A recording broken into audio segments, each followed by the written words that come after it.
Alright, welcome back to Beyond the Bookmark, the podcast where we obsess over books, get way too emotionally attached to fictional characters, and then try to pretend we have normal lives.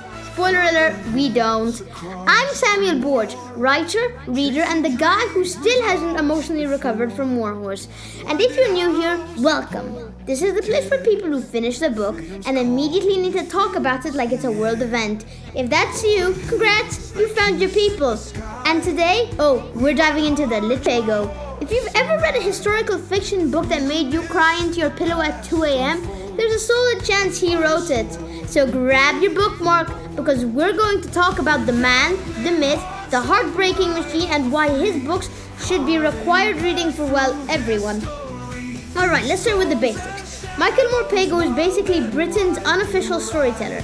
He's written over 130 books, which, side note, makes me question what I'm doing with my life. And he specializes in historical fiction that hits you right in the heart.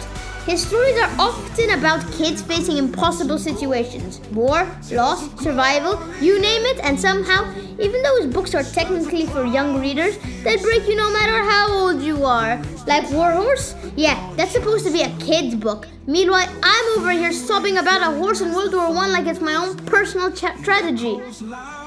Michael Morpurgo doesn't just tell history, he makes you feel it, and that's why he's the greatest of all time in the historical fiction section of the library. Alright, so maybe you're new to the Michael Morpurgo fandom.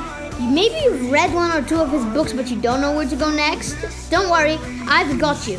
Here's the Beyond the Bookmark Michael Morpurgo Starter Pack. Warhorse, obviously we start here. If you haven't read this, you're missing out on the most emotional horse-based trauma of your life. This book follows Joey, a horse caught in the horrors of World War I, and his journey to reunite with his owner. It's intense, it's beautiful, it will break you.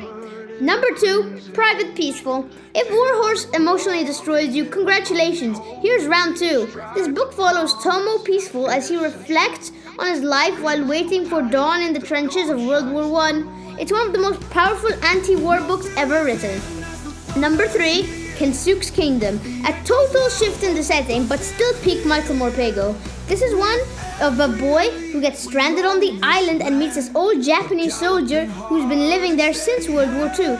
It's Robinson Crusoe with actual feelings. Number 4, In the Mouth of the Wolf. One of my personal favorites. This book dives into the more secretive, spyish side of the World War, where the spies and freedom fighters in France poked Germans' noses to a point where they were winning a war by breaking down railroads, and to add on to it, it's a true story. Honestly, I could go on forever, but if you're new to Michael Morpurgo, start here and prepare to feel everything. Here's the thing, Michael Morpurgo doesn't just write history, he makes you live it.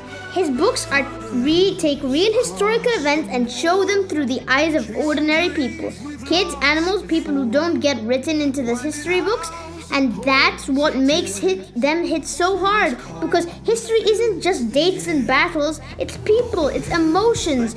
It's small, personal moments that make up the bigger story. Like reading about World War I in a textbook, fine, sure. Reading about World War I through the eyes of a horse, devastating. But that's what makes it real. That's what makes it matter. Michael Morpurgo's books remind us that history isn't just something that happened a long time ago, it's personal, and that's why they stay with you long after the last page.